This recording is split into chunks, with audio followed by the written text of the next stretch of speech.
Salve, rapaziada! Jogão hoje à noite em Bahia e Grêmio, Copa do Brasil, quartas de final. Quem vencer avança para as semifinais aí. Mas a primeira pergunta não é nem só quem vai se classificar hoje à noite. A primeira pergunta é: será que vai ter jogo?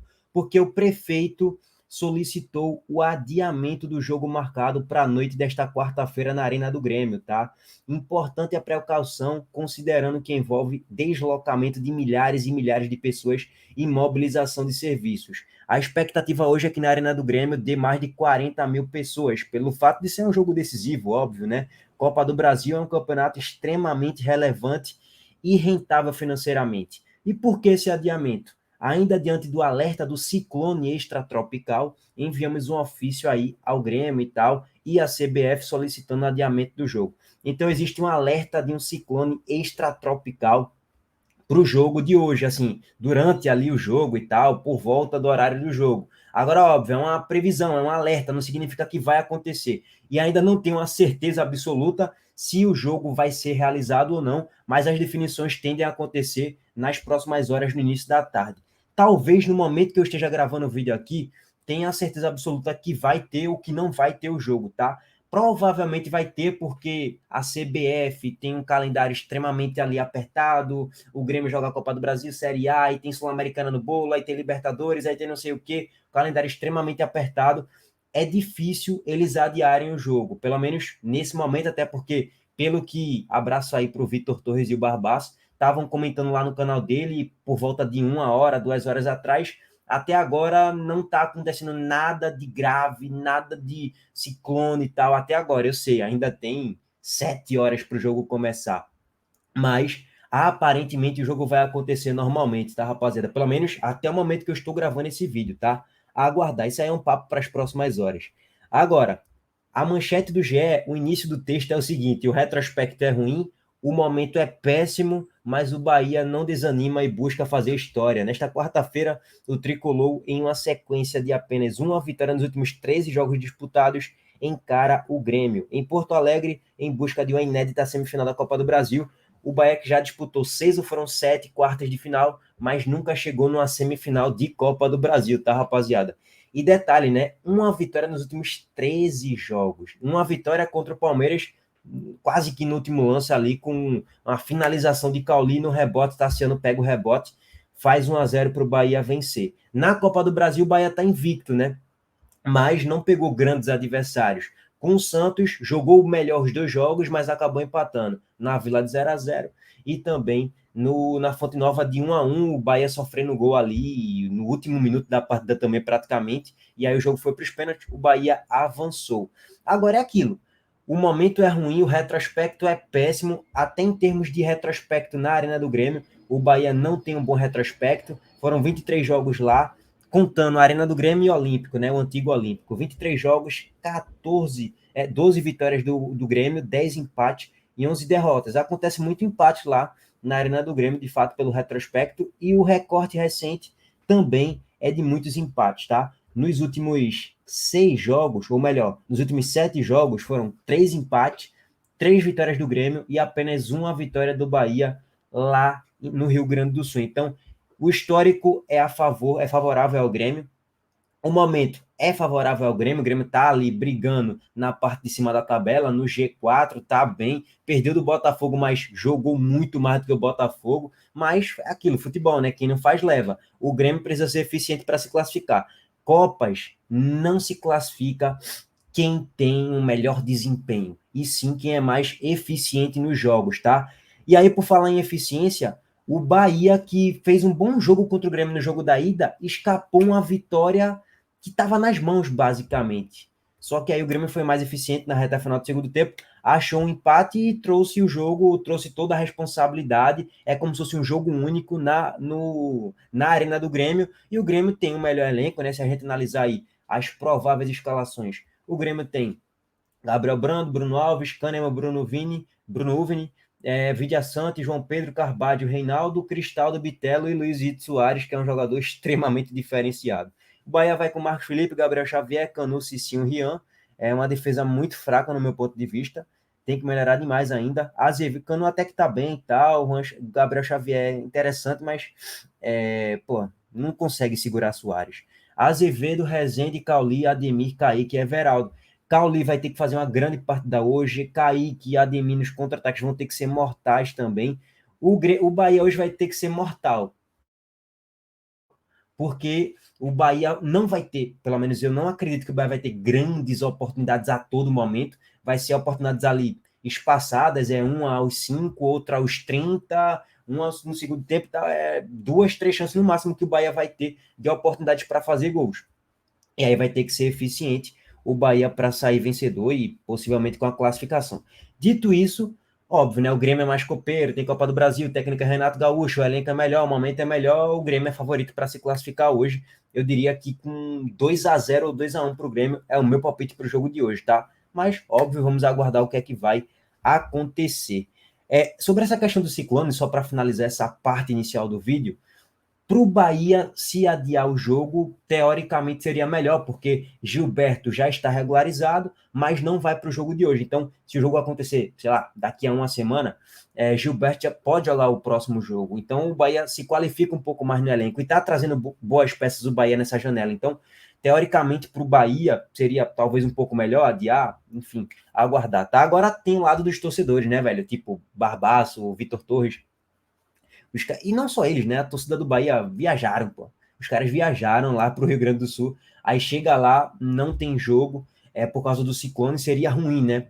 Pelas duas coisas, tipo, gastar o dinheiro com a passagem, e segundo, o ciclone, né? Pô, tipo, irmão, tem um ciclone aqui, vamos excluir a parte do jogo. Primeiro plano fica as vidas, né, das pessoas, óbvio. Então é o conjunto da ópera que seria bom para os torcedores, para todo mundo, assim, de modo geral, o jogo acontecer normalmente, tá? E não ter adiamento por causa do ciclone. Bom, aguardar o que é que vai acontecer, tá? Agora a segunda parte do vídeo é para falar sobre Wagner Love, que despertou interesses em clubes da Série A, tá? Mas Augusto Carreiras disse que o Sport não recebeu propostas por Love e explica a procura por atacantes nessa janela, tá? O vice de competições do Leão, Augusto Carreiras, no entanto, diz que os clubes procuraram diretamente Wagner Love, mas Wagner Love foi bem enfático em rejeitar as propostas e não quis nem ouvir as propostas do Santos. O Santos chegou, bateu na porta do Love. E aí, Love, tu quer vir para cá para o Santos? Ele falou imediatamente, não quero ir para o Santos. Decisão corretíssima dele. O Sport tenta peças para o setor de ataque nos mercados nacional e internacional, afirmou Augusto Carreiras, tá? Complementando aqui para vocês. Para o Sport não chegou nenhuma proposta. Na maioria das vezes chega primeiro para o jogador e depois, se o jogador se interessar, chega para o clube também. O clube é o último a saber, disse Augusto Carreiras. E lá no podcast Embolada, o Augusto Carreiras também falou um pouquinho sobre o mercado da bola, né? Que tem conversa avançada já com dois atletas. Tem conversas avançadas. São jogadores que estão no mercado nacional e internacional também. A gente espera definir isso até o final de semana, a atual semana, óbvio. Estar com esses atletas já aqui contratados, até porque a janela está aberta, então quanto mais rápido puder trazer, melhor, que vai aproveitar em mais jogos. Não adianta trazer no final de janela e perder todo o mês de julho. Agora eles entenderam isso, né? Porque assim, ano passado, gente, a gente demorou 2, 3 semanas para contratar os jogadores, pô. Para os caras chegaram na última, assim, no finalzinho já da janela. E aí, naturalmente, você perde 3, 4 jogos que você poderia vencer se já tivesse reforços aqui regularizados. Então, o esporte tem que ser rápido no mercado da bola, com certeza, tá? Especulação rápida aqui para vocês, tá? Vai até na thumb desse vídeo. Se especulou no finalzinho da semana passada, na metade para o final da semana, o Wellington Júnior, tá? Que é um jogador que estava jogando no time de Portugal, o Portimonense, se eu não me engano, ex-Coritiba, que é horroroso. Então, assim,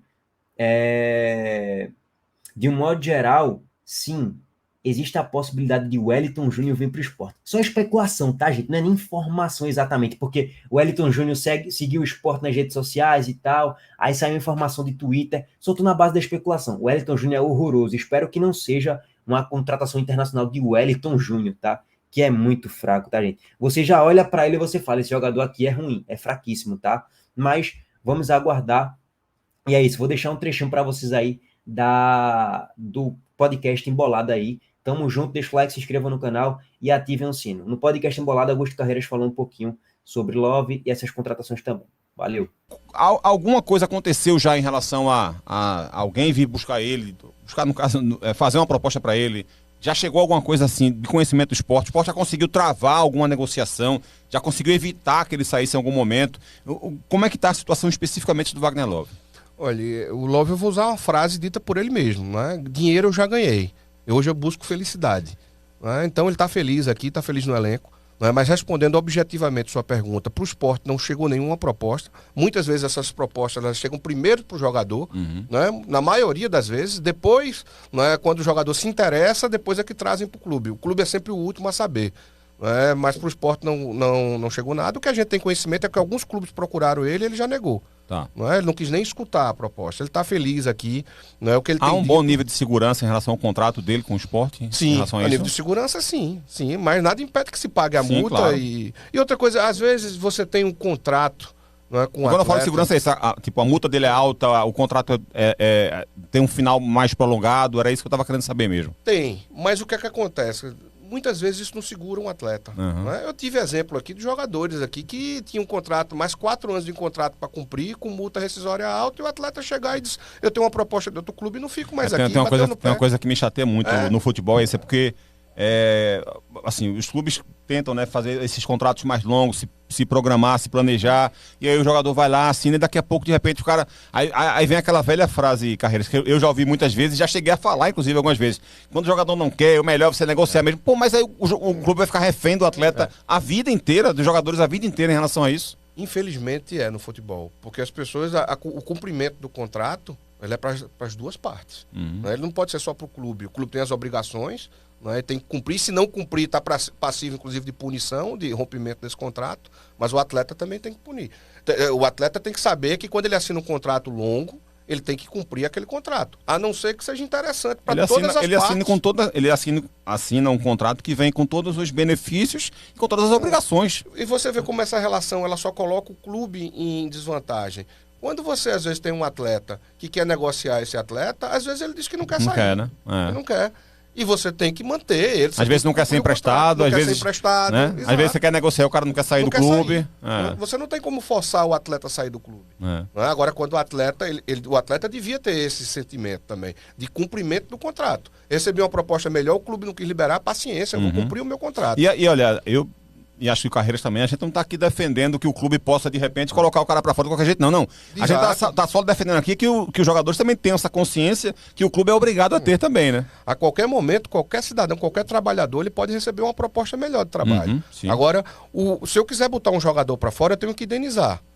E pagar uma indenização altíssima. Inclusive, isso foi objeto de discussão na revisão da lei Pelé e objeto de protesto por parte dos jogadores, né? Vocês que transmitem jogo, vocês viram, acompanharam em 2 momentos o ano passado, quando a matéria estava sendo votada na Câmara, e agora quando a matéria estava sendo votada no Senado. Porque aquele diminuía a cláusula multa indenizatória, a multa compensatória, né, que ela é muito maior do que a de um trabalhador normal.